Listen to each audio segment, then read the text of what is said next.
तो last video में हमने काइनेमेटिक्स के ऊपर बात की थी, ठीक है। काइनेमेटिक्स जो है लास्ट वीडियो में हमारा खत्म हो चुका था। आज की इस वीडियो में हम लोग डायनेमिक्स के ऊपर बात करेंगे। तो सबसे पहले देखते हैं कि डायनेमिक्स क्या होता है। Dynamics is study of motion with considering the cause of motion. तो डायनेमिक्स का मतलब क्या है कि ये डायनेमिक्स में हम लोग मोशन का स्टडी करते हैं, लेकिन हम लोग उसके कॉज को कंसिडर करते हैं यहाँ पर। और मोशन का कॉज क्या हो सकता है? मोशन का कॉज होता है फोर्स, ठीक है। तो डायनेमिक्स में हम लोग फोर्स को कंसिडर करके मोशन को पढ़ेंगे। काइनेमेटिक्स जो था, काइनेमेटिक्स में हम लोग फोर्स को कंसिडर नहीं करते थे, ठीक है। जो काइनेमेटिक्स था, ये काइनेमेटिक्स की स्टडी में आपको फोर्स दिखा क्या? नहीं दिखा। आपको यहाँ पर एंगुलर डिस्प्लेसमेंट दिखा, एंगुलर वेलोसिटी दिखी, एंगुलर एक्सेलरेशन दिखा, लेकिन आपको यहाँ पर फोर्स नहीं दिखा। लेकिन अब जो हम लोग यहाँ पर डायनेमिक्स पढ़ने वाले हैं, ये डायनेमिक्स में जो है आपको फोर्स को कंसिडर करके जो है मोशन की पढ़ाई करनी है, ओके। तो दोस्तों ये जो सर्कुलर मोशन है, इसके अंदर कितने टाइप के फोर्सेस आपको पढ़ने हैं? देखिए, ये जो सर्कुलर मोशन है, इसके अंदर आपको दो टाइप के फोर्सेस पढ़ने हैं। पहला है सेंट्रीपेटल फोर्स और दूसरा है सेंट्रीफ्यूगल फोर्स, ओके। तो सबसे पहले हम लोग यहाँ पर सेंट्रीपेटल फोर्स के बारे में बात करेंगे। तो दोस्तों ये सेंट्रीपेटल फोर्स क्या होता है? देखिए, आप इसको ऐसे भी लिख सकते हो, force which is necessary for circular motion. Circular motion के लिए जो फोर्स ज़रूरी होता है उसको हम लोग सेंट्रीपेटल फोर्स बोलते हैं। सेंट्रीपेटल फोर्स अगर नहीं होगा तो सर्कुलर मोशन पॉसिबल नहीं है, ठीक है, ओके। या इसकी डेफिनेशन जो है सेंट्रीपेटल फोर्स की, आप ऐसे भी लिख सकते हो, force which provides necessary centripetal acceleration for circular motion, okay. इसको हम सेंट्रीपेटल फोर्स बोलते हैं। मतलब देखिए, इसको समझिए, सपोज कोई भी एक ऑब्जेक्ट है और ये ऑब्जेक्ट अगर सर्कुलर मोशन करना चाहता है तो यहाँ पर एक एक्सेलरेशन की ज़रूरत होती है, जिसको कि हम सेंट्रीपेटल एक्सेलरेशन बोलते हैं। सेंट्रीपेटल एक्सेलरेशन बोलते हैं। और ये ACP ऐसे इसको हम लोग दिखाते हैं, ठीक है। और इसकी डायरेक्शन क्या होती है? Along the radius and towards the centre, ठीक है। अगर ये एक्सेलरेशन नहीं होगा तो सर्कुलर मोशन नहीं होगी, ठीक है। तो फिर ये एक्सेलरेशन प्रोवाइड करने का काम कौन करता है? ये प्रोवाइड करने का काम करता है सेंट्रीपेटल फोर्स, ओके। तो सेंट्रीपेटल फोर्स जो है वो इसी डायरेक्शन में लगेगा, सेंट्रीपेटल फोर्स, जो कि हमें ये सेंट्रीपेटल एक्सेलरेशन प्रोवाइड करेगा, ठीक है। तो आप बोल सकते हो कि सेंट्रीपेटल फोर्स अगर नहीं होगा तो सर्कुलर मोशन नहीं होगी। आप ऐसे भी बोल सकते हो कि अगर सेंट्रीपेटल एक्सेलरेशन नहीं होगा तो सर्कुलर मोशन नहीं होगी। आप कोई भी डेफिनेशन आप यहाँ पर ध्यान में रख सकते हो, ठीक है। तो आप क्या बोलोगे? देखिए, यहाँ पर विदाउट सेंट्रीपेटल फोर्स या without centripetal acceleration circular motion is not possible, ठीक है। अब ये सेंट्रीपेटल फोर्स जो है, अब ये जो सेंट्रीपेटल फोर्स है, ये सेंट्रीपेटल फोर्स के फॉर्मूले के बारे में हम लोग यहाँ पर बात करेंगे। लेकिन उससे पहले ये जो सेंट्रीपेटल एक्सेलरेशन है, उसका फॉर्मूला क्या होता था? पिछली वीडियो में हम देख चुके हैं एक्सेलरेशन, जब हमने एक्सप्लेन किया था, ठीक है। तो सेंट्रीपेटल एक्सेलरेशन का फॉर्मूला क्या है? Centripetal acceleration is equal to v² v मतलब टेंजेंशियल स्पीड होता है और r मतलब रेडियस होती है, ठीक है। तो अगर सेंट्रीपेटल एक्सेलरेशन का फॉर्मूला ये है, तो सेंट्रीपेटल फोर्स का फॉर्मूला क्या होगा? देखिए, सेंट्रीपेटल फोर्स जो है, सेंट्रीपेटल फोर्स जो है, इसका फॉर्मूला क्या होगा? Centripetal force is equal to, force मतलब क्या होता है? Force is equal to mass into acceleration होता है। तो सेंट्रीपेटल फोर्स क्या होगा? मास इंटू क्या होगा? ये सेंट्रीपेटल एक्सेलरेशन। और सेंट्रीपेटल एक्सेलरेशन का फॉर्मूला क्या है? v² r, ठीक है। तो सेंट्रीपेटल फोर्स का फॉर्मूला क्या हुआ? mv² r। तो सेंट्रीपेटल फोर्स जो है वो mv² r, ये फॉर्मूला से दिखा था। अब एक और रिलेशन हमें पता है दोस्तों, v और ओमेगा के बीच, as v is equal to r omega, okay. v और ओमेगा के बीच ये रिलेशन है। तो अगर इसको हम यहाँ पर पुट करेंगे तो हमें क्या मिलेगा? देखिए, m v की जगह पर हम लोग r ओमेगा पुट करते हैं, तो यहाँ पर हो जाएगा ये r² omega square divided by जो r है वो वैसे ही रहेगा, हम उसको कैंसिल कर देते हैं यहाँ पर, ठीक है। तो आपको क्या मिलेगा? देखिए, mr ओमेगा स्क्वायर। तो ये भी फॉर्मूला आप लोग यूज़ कर सकते हो सेंट्रीपेटल फोर्स के लिए, आप ये भी फॉर्मूला यूज़ कर सकते हो।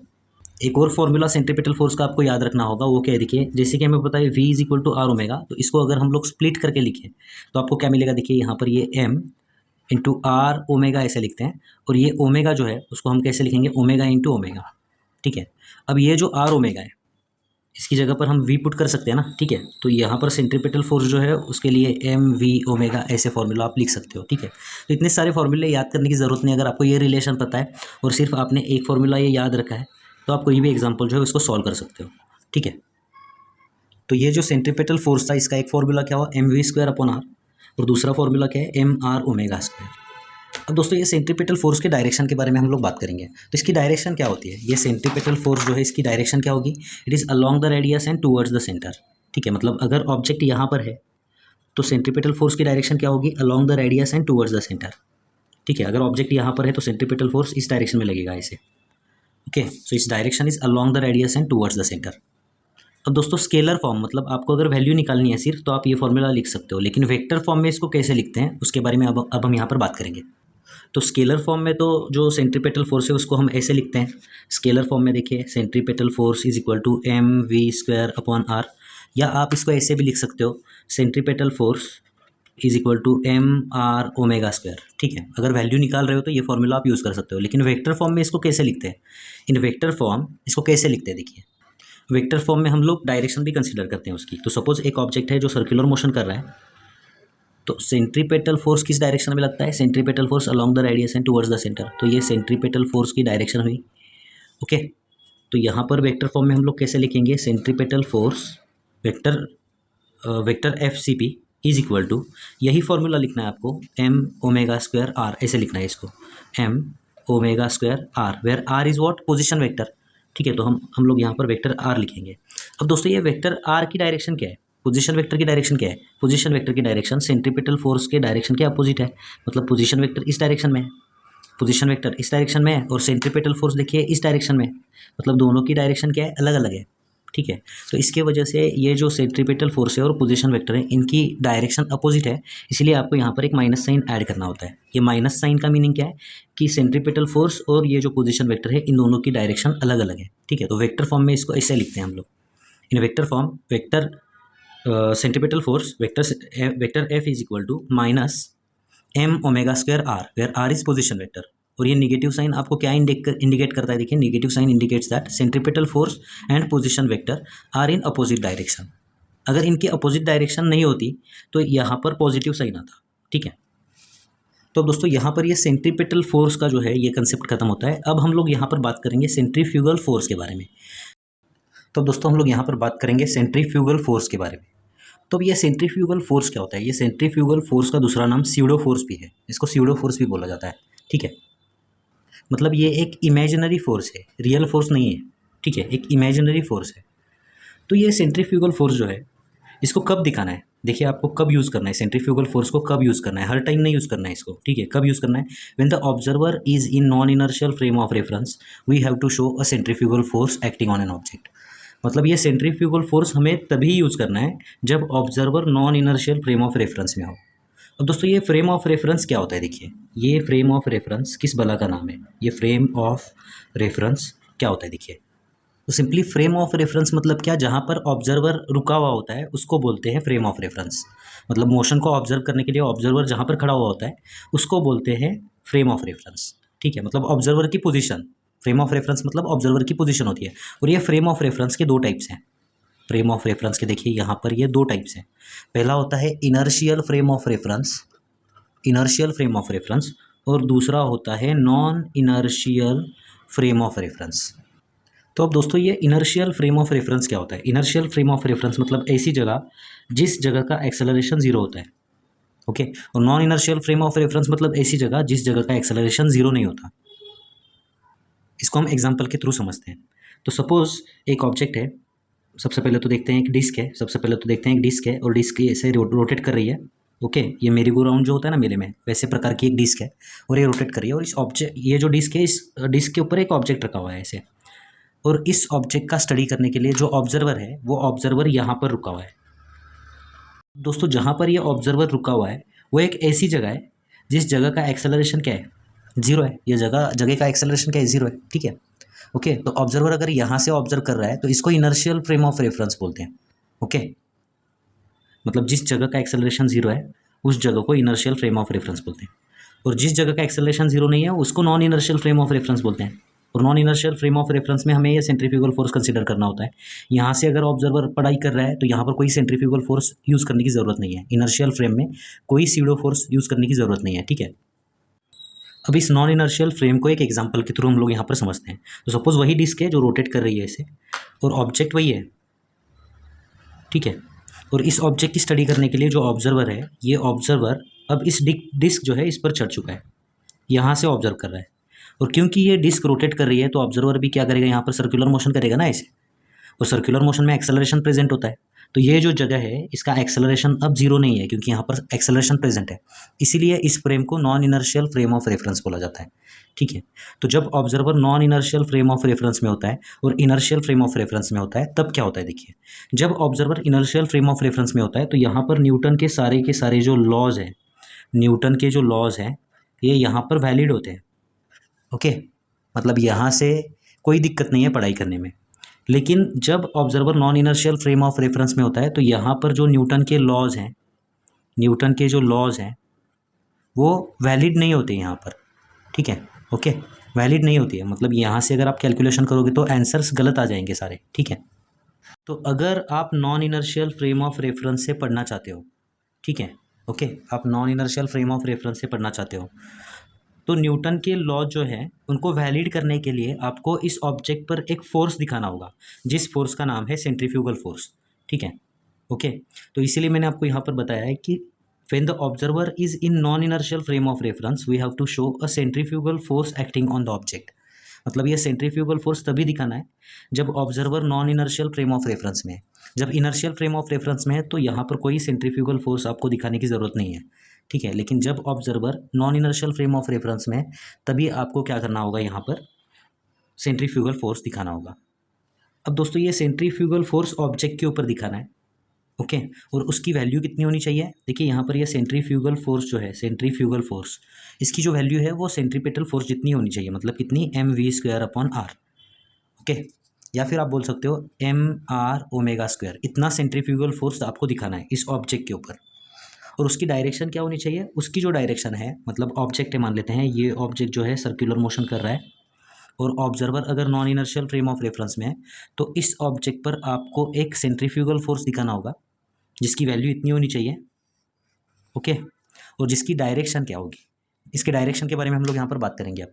जिसकी डायरेक्शन होगी along the radius and away from the centre. तो सेंट्रीफ्यूगल फोर्स जो है वो इस डायरेक्शन में एक्ट करेगा, away from the centre and along the radius. Centripetal force कहाँ पर लगता था? सपोज ये ऑब्जेक्ट है, ओके, और ये ऑब्जेक्ट सर्कुलर मोशन कर रहा है, तो सेंट्रीपेटल फोर्स कहाँ पे लगता था? It is along the radius and towards the centre. ये सेंट्रीपेटल फोर्स था। लेकिन सेंट्रीफ्यूगल फोर्स आपको किस डायरेक्शन में दिखाना है? Along the radius and away from the centre. कितना दिखाना है?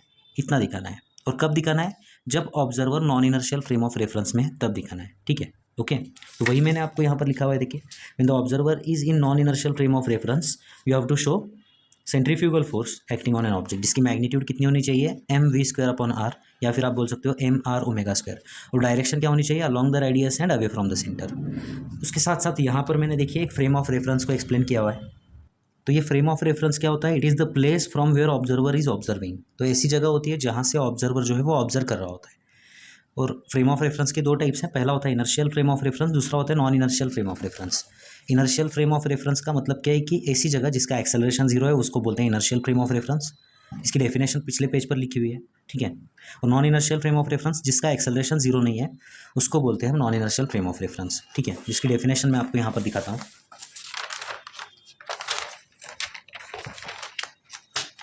तो देखिए ये इनर्शियल फ्रेम क्या है और non inertial frame of reference क्या है। Frame of reference whose acceleration is zero is called as inertial frame. ठीक है, इनर्शियल फ्रेम का मतलब क्या है? जिसका एक्सेलरेशन जीरो होता है उसको इनर्शियल फ्रेम बोला जाता है। और जिसका acceleration is not equal to zero is called as non inertial frame.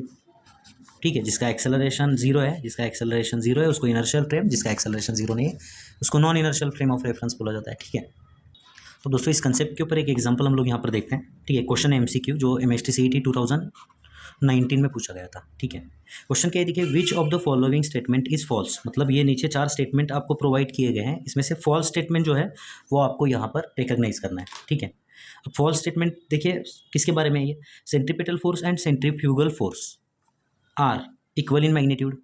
ठीक है, तो centripetal force and centrifugal force are equal in magnitude. जैसे कि हमें पता है सेंट्रीपेटल फोर्स की मैग्नीट्यूड क्या होती है? mv²/r, और सेंट्रीफ्यूगल फोर्स की मैग्नीट्यूड भी उतनी होती है। ठीक है, तो ये पहला सेंटेंस तो करेक्ट है, फॉल्स नहीं है। ओके, दूसरा देखिए कंस्टिट्यूट एक्शन एंड रिएक्शन पे, इसके बारे में हम लोग बाद में बात करेंगे। तीसरा act on the same body, तो सेंट्रीपेटल फोर्स जो है ये ऑब्जेक्ट के ऊपर लगता है ना। ठीक है, और सेंट्रीफ्यूगल फोर्स भी ऑब्जेक्ट के ऊपर ही लग रहा है, तो act on the same body ये भी करेक्ट है सेंटेंस, ये फॉल्स नहीं है। ठीक है, एक्ट अलोंग द रेडियस, तो जैसे कि हमें पता है, देखिए कोई भी ऑब्जेक्ट है, ओके, और इस ऑब्जेक्ट पर सेंट्रीफ्यूगल फोर्स किस डायरेक्शन में लगता है? Centrifugal force along the radius and away from the centre, अगर observer non inertial frame of reference में है। और अगर observer inertial frame of reference में है, ठीक है। तो सेंट्रीपेटल फोर्स किस डायरेक्शन में लगता है, along the radius and towards the centre. तो ये दोनों भी फोर्सेस जो है वो अलोंग द रेडियस लगते हैं, ठीक है। ओके, तो ये अलोंग द रेडियस लगते हैं ना। तो ये डी ऑप्शन भी जो है वो जो है करेक्ट है, फॉल्स नहीं है। तो फॉल्स क्या होगा यहाँ पर, ये फॉल्स होगा, constitute action and reaction pair. तो ऑप्शन बी होगा यहाँ पर, ऑप्शन बी इज जो है फॉल्स स्टेटमेंट। क्यों, क्योंकि ये एक्शन रिएक्शन फोर्स नहीं है। सेंट्रीपेटल फोर्स और centrifugal force action reaction force नहीं है। सेंट्रीपेटल फोर्स की वजह से सेंट्रीफ्यूगल फोर्स नहीं आया यहाँ पर, या सेंट्रीफ्यूगल फोर्स की वजह से सेंट्रीपेटल फोर्स नहीं है। एक्शन रिएक्शन पेयर किसको बोलते हैं हम लोग, जैसे कि एक बलून है और ये बलून को आपने ऐसे इसके अंदर हवा भर दी है और यहाँ पर एयर है मान लेते हैं, ठीक है, और आपने इसको छोड़ दिया, तो क्या होगा, ये बलून जो है, ये जो बलून है वो एयर के ऊपर इस डायरेक्शन में फोर्स लगाएगा, यह एक्शन फोर्स हुआ ना। इसके वजह से एयर क्या करेगी, बलून के ऊपर इस डायरेक्शन में फोर्स लगाएगी, ये रिएक्शन फोर्स है। ओके, तो एक्शन फोर्स की वजह से रिएक्शन फोर्स होता है। ओके, और एक्शन रिएक्शन फोर्स हमेशा ध्यान में रखिए कि अलग अलग ऑब्जेक्ट पर लगते हैं, ये कभी सेम ऑब्जेक्ट पर नहीं लगते। यहाँ पर देखिए एक्शन फोर्स एयर पर लग रहा है और रिएक्शन फोर्स बलून के ऊपर लग रहा है, ठीक है। ओके, तो ये सेंट्रीपेटल फोर्स और सेंट्रीफ्यूगल फोर्स एक ही ऑब्जेक्ट पर लगते हैं ना, तो ये एक्शन रिएक्शन पेयर नहीं है, तो ये फॉल्स स्टेटमेंट है यहाँ पर, ठीक है। तो यहाँ पर दोस्तों ये डायनेमिक्स वाला जो पार्ट है वो भी खत्म होता है। नेक्स्ट वीडियो में हम लोग application of uniform circular motion के बारे में बात करेंगे, ठीक है। ओके, और उसका जो पहला एप्लीकेशन है vehicle along horizontal curve road, उसके बारे में हम लोग बात करेंगे। तो मिलते हैं दोस्तों आपसे अगली वीडियो में, धन्यवाद।